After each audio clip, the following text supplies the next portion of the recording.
So we have question 1.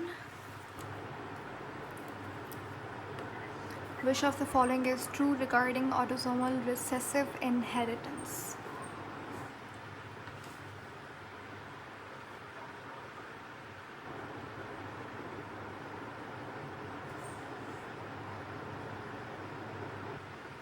Okay, so what do you think? C. Option C. Okay, let's see. यहाँ पे उसने 2-3 बातें कही हुई हैं. एक ऑटोसोमल, दूसरा रिसेसिव. ऑटोसोमल क्या था? जो हमारे पास 23 क्रोमोसोम्स होते हैं, ठीक है. उसमें से 22 chromosomes are called as autosomal chromosomes, and that 23rd chromosome is called the sex chromosome, जो कि या तो एक्स होगा या फिर वाई, ठीक है. एक अगर गैमेट की बात करें तो उसके बाद वो कहता है कि वो रिसेसिव है. रिसेसिव का मतलब क्या है कि हमारे पास वो एक्सप्रेस नहीं करेगा अनटिल एंड अनलेस हमारे पास होमोजाइगस रिसेसिव कंडीशन नहीं आ जाती. तो ऑप्शन 1 के अंदर कहता है इफेक्ट्स ओनली मेल्स. तो यहाँ पे ये ऑप्शन करेक्ट नहीं है, क्योंकि इसमें इसने लिख दिया रिसेसिव है और ऑटोसोमल है. तो इसका मतलब यहाँ पे आप जेंडर की तो बात ही नहीं कर रहे ना. मेल और फीमेल के अंदर कोई भी डिसऑर्डर तब एक्सप्रेस होता है, उसकी प्रोबेबिलिटी कम ज़्यादा जब होती है तब वो 23rd यानी कि सेक्स क्रोमोसोम एक्स या वाई पे वो चीज़ हो. यहाँ पे ऑटोसोमल है तो वो दोनों के अंदर चांसेस क्या होंगे? इक्वल होंगे, ठीक है. Never inherited from. अच्छा, ऑप्शन बी हम लोग देखते हैं, तो ये तो नहीं होगा, ठीक है. 1 copy of the mutated gene is enough to cause disease. ये ऑप्शन सही नहीं है, क्योंकि 1 copy won't be enough. Recessive है तो आपको 2 कॉपीज़ चाहिए ताकि वो म्यूटेटेड जीन जो है वो एक्सप्रेस होकर डिजीज़ कॉज करे. सही है. स्किप जनरेशंस, ठीक है. It is never inherited from mother. ये इनकम्प्लीट इन्फॉर्मेशन है, तो हमें बिल्कुल भी नहीं अंदाज़ा कि ऑप्शन डी में क्या कहना चाह रहा है. Affects only females, no. यहाँ पे डेफिनेटली सही जवाब क्या है? Option C. As I told you कि हमारे पास जब भी ऑटोसोमल रिसेसिव इनहेरिटेंस होती है तो उस केस के अंदर वो आगे आने वाली जनरेशन के अंदर उसके आने के चांसेस बहुत कम होते हैं अनटिल एंड अनलेस हमारे पास. अच्छा, अगर मैं आपसे कहूँ कि ये ऑटोसोमल डोमिनेंट है, तो अब मुझे बताइए क्या ये प्रोजेनी में आने के चांसेस हैं इसके?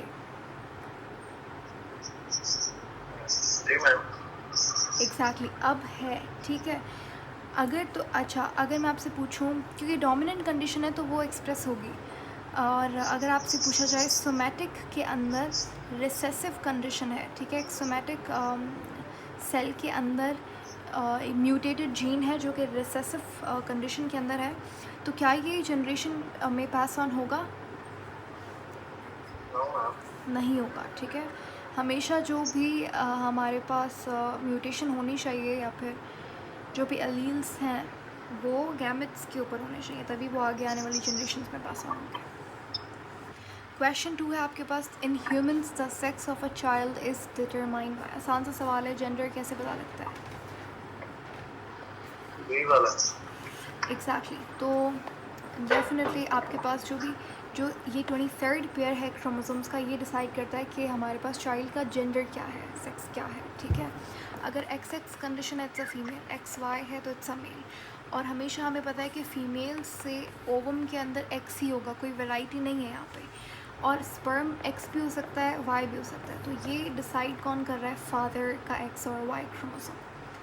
Question 3. What is the probability that two heterozygous parents हैं आपके पास, ये कंडीशन है, बताइए उनके पास डोमिनेंट फिनोटाइप की प्रोबेबिलिटी क्या होगी?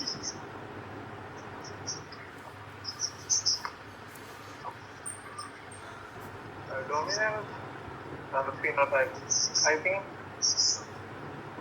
75% होगी. 75%. Okay, let's see. चले इनको हम क्रॉस करवाते हैं. आप इनका क्रॉस करवाइए. सो मैं यहाँ पे 75% है. चलें देखते हैं. सो दिस वुड बी आप पनेट स्क्वायर से कर सकते हैं इसको, ठीक है। मैं डायरेक्ट कर रही हूँ। तो यहाँ पे डोमिनेंट फिनोटाइप क्या होगा, ये भी डोमिनेंट कंडीशन है, ये भी डोमिनेंट कंडीशन है और ये भी डोमिनेंट कंडीशन है, ठीक है। ये वाहिद है जिसके अंदर रिसेसिव क्या होगा, एक्सप्रेस होगा। तो 75%।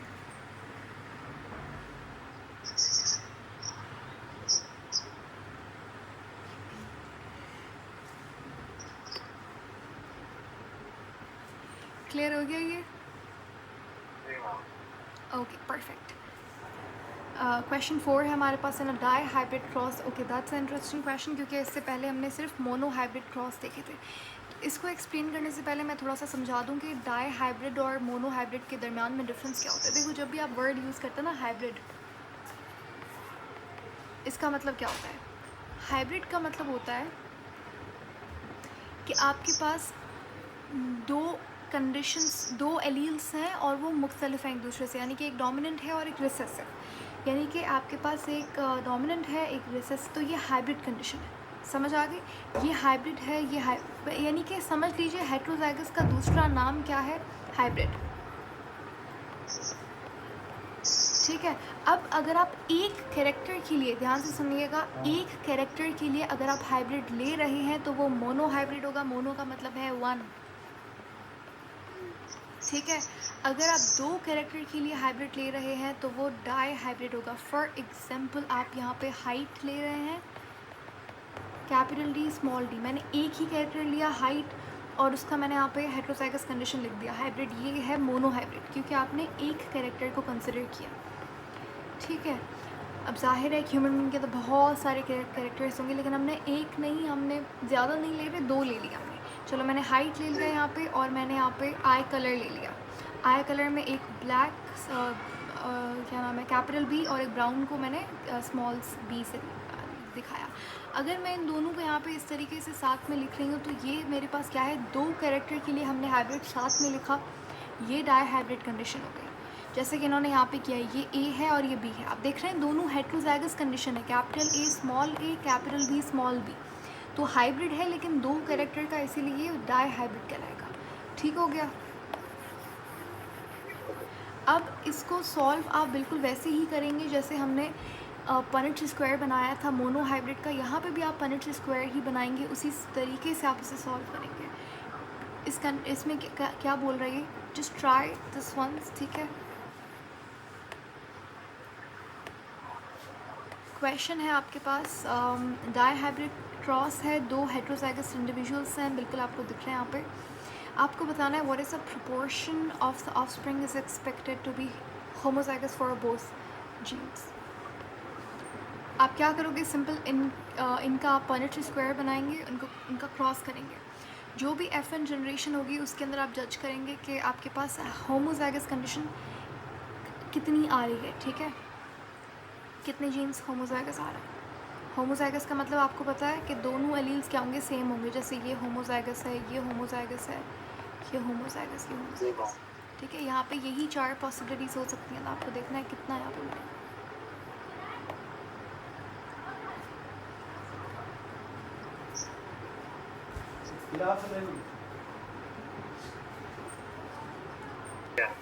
ओके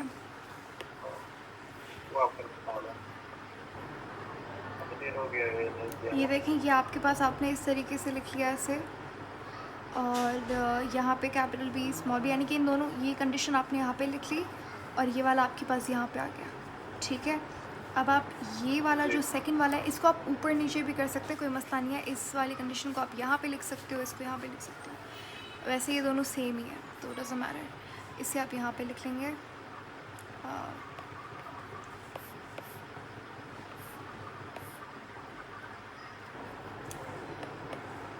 यार ऐसे नहीं बनेगा ये।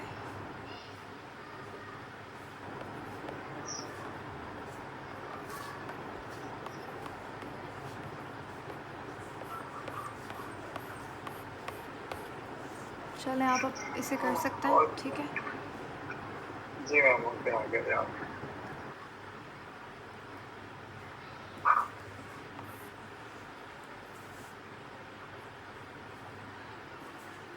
ओके जब तक आप आप ना कर रहे हैं ये क्वेश्चन सॉल्व, तब तक हम क्या करेंगे यहाँ पे, मैं डायरेक्ट यहाँ पे क्या करूँगी, इनका क्रॉस कर रही हूँ मैं, ठीक है।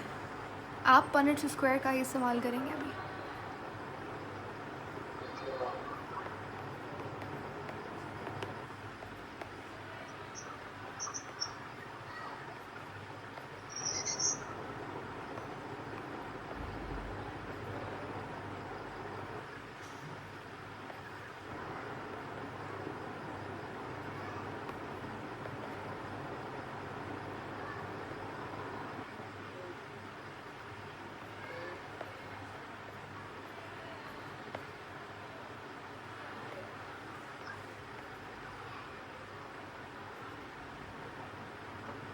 6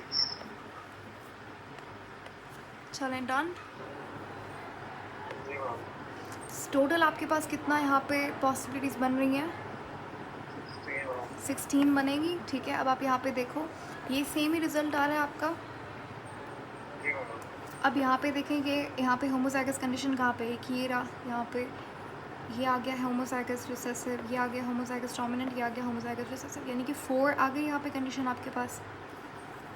4 की पॉसिबिलिटी है, तो 4 यानी कि जितना आपके पास जो भी डिज़ायर्ड कैरेक्टर जो आपने उसने आपको फाइंड करने के लिए बोला है होमोजाइगस दोनों जीन्स के लिए, वो 4 ऊपर लिख दिया। टोटल आप हमेशा नीचे लिखते हैं, तो 16 टोटल है। आंसर क्या हो गया, 4/16। अगर ये सिंप्लीफाइड होता तो आप यहाँ पे सिंप्लीफाई करके 1/4 आ जाता है आंसर, लेकिन उन्होंने 16 डायरेक्ट दिया हुआ है, तो इसलिए क्लियर हो गया। जी। चलें, क्वेश्चन आपके पास 5 है। Which of the following statements about codominance is correct? Codominance के हवाले से आपने बताना है कौन सी स्टेटमेंट जो है वो यहाँ पे सही है। Beaver B. ओके, हाँ। वैसे इफ़ यू रिमेंबर, बिल्कुल ये हमने मेंडल का जो फर्स्ट लॉ था, Mendel's first law of inheritance, वहाँ पे उसके एक्सेप्शंस में हमने पढ़ा था कोडोमिनेंस क्या होती है। हमने कोडोमिनेंस पढ़ा था, हमने इनकम्प्लीट डोमिनेंस पढ़ा था, और हमने मल्टीपल एलीलिज्म पढ़ा था, ठीक है। इनकम्प्लीट डोमिनेंस क्या था, जहाँ पे आपके पास ब्लेंड बन रहा है, ठीक है। ऑप्शन बी में वो कहते हैं phenotype is a blend of both alleles, तो ये इनकम्प्लीट डोमिनेंस है, ठीक है। दोनों एलील्स क्या होंगे, इनकम्प्लीटली एक्सप्रेस करेंगे, याद आ गया। को डोमिनेंस का मतलब क्या है, को यानी कि टुगेदर, जैसे को एडुकेशन आपने सुना होगा। को डोमिनेंस दोनों एलील्स एक्सप्रेस करेंगे यहाँ पे, ठीक है। अनइक्वल करेंगे, लेकिन यहाँ पे वो दोनों एक्सप्रेस करेंगे। और मल्टीपल एलीलिज्म में क्या, बेसिकली एक्चुअली कोडोमिनेंस में दोनों एलील्स क्या कर रहे होंगे, इक्वली एक्सप्रेस कर रहे होंगे। मल्टीपल एलीलिज्म के अंदर आपके पास दो से ज़्यादा एलील्स, मतलब एक से ज़्यादा एलील्स एक ह्यूमन के अंदर एक्सप्रेस कर रहा होगा। For example ABO blood group system.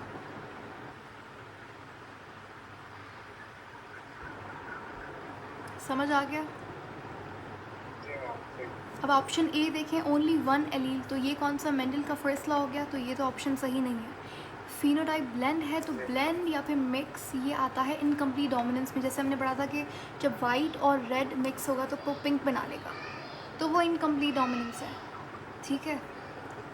Both alleles are expressed equally, तो ये both alleles are fully express, दोनों एलील्स क्या करेंगे, एक्सप्रेस करेंगे अपने आप को, तो ये आपके पास कोडोमिनेंस है।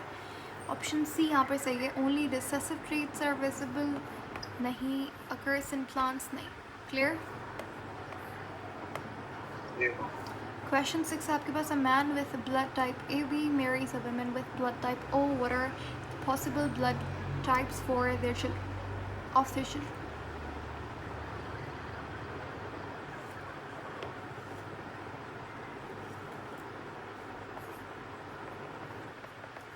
मैन यानी कि फादर क्या है, ए बी, मदर है आपके पास ओ, तो क्या आपके पास चिल्ड्रन में पॉसिबल ब्लड टाइप्स क्या होंगे।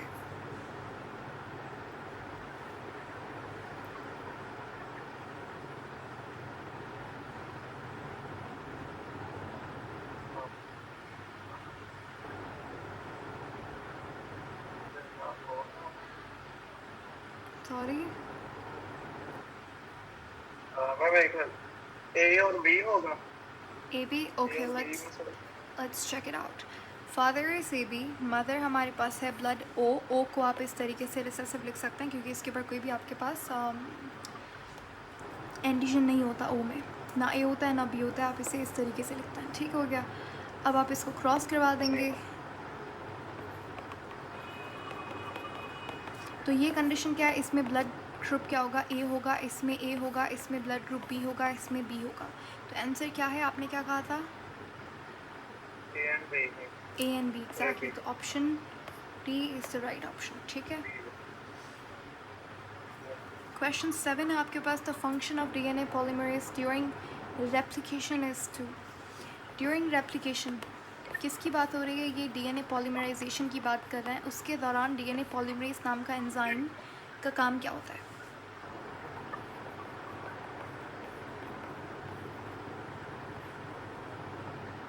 DNA replication, DNA polymerization and DNA duplication, all are same.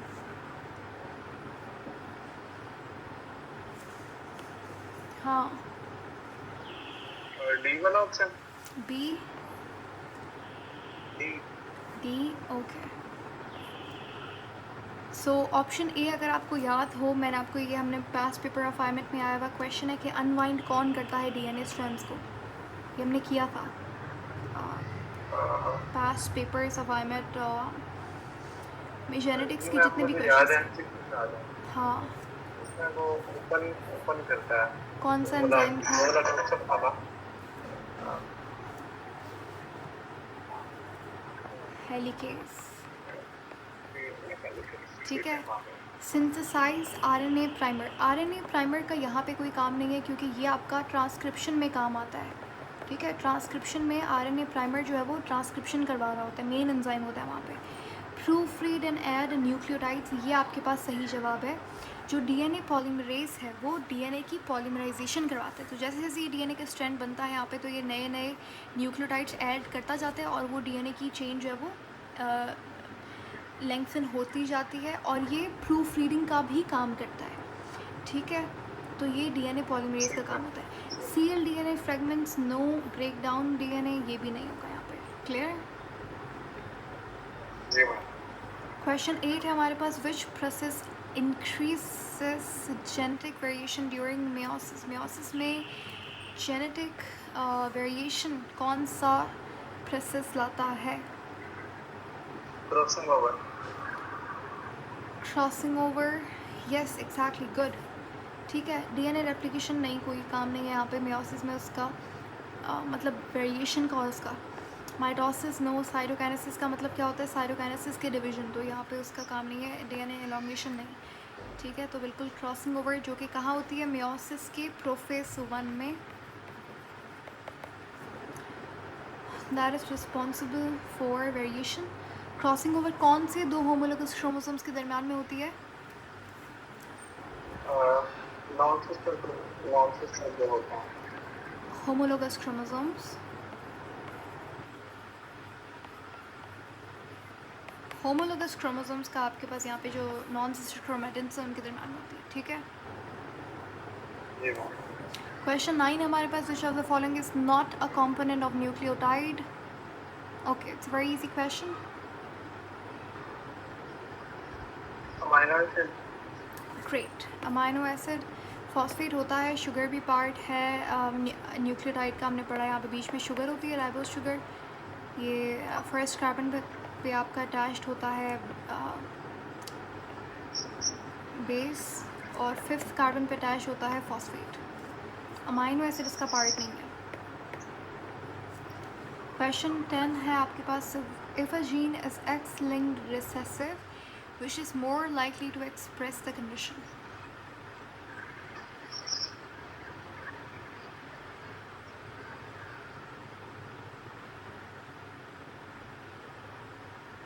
Mails है। एग्जैक्टली तो हमने पढ़ा है कि जो भी एक्स लिंक्ड रिसेसिव डिसऑर्डर है या कोई भी कंडीशन है तो वो मेल के अंदर होने के चांसेस ज़्यादा होते हैं, क्योंकि फीमेल में क्या होता है एक्स एक्स होता है। क्योंकि ये रिसेसिव है तो डोमिनेंट वाला क्या इसको कंपनसेट कर लेगा, सही है। अगर फीमेल में है भी तो फीमेल फिर उस कंडीशन में कैरियर होगी, उसके अंदर एक्सप्रेस नहीं होगा, ठीक है। तो एक्स लिंक जितना भी रिसेसिव डिसऑर्डर है, जैसे कि कलर ब्लाइंडनेस हो गई, हीमोफीलिया हो गया, ये सारा का सारा एक्स लिंक्ड रिसेसिव है। ये मेल के अंदर होने के चांसेस ज़्यादा हैं, ठीक है। ये हमने